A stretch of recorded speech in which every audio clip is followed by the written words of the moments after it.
خب بچه ها، اولین تجربه FC26 رو میخوام یه سری چیزها رو بهتون بگم، یه سری تغییرهایی که خودم حالت تجربی متوجه شدم بهتون توضیح بدم که چی بود توی گیم پلیش. اینا اولا که منوش هیچ تغییری نکرده، هیچ فرقی نکرده، تا انتخاب تیم هم همون شکلیه.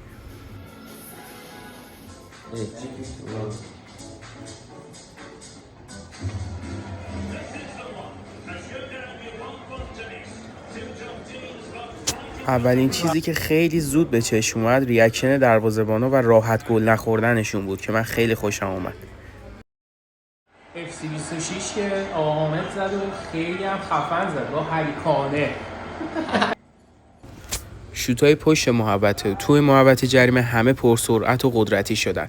یه حس خیلی خوبی موقع زدن ضربه و گل شدنش بهتون دست میده.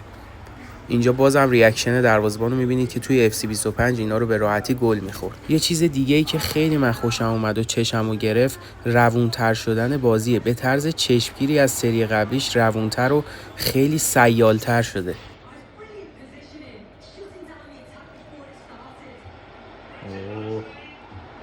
به به. پر جنب و جوشی شد.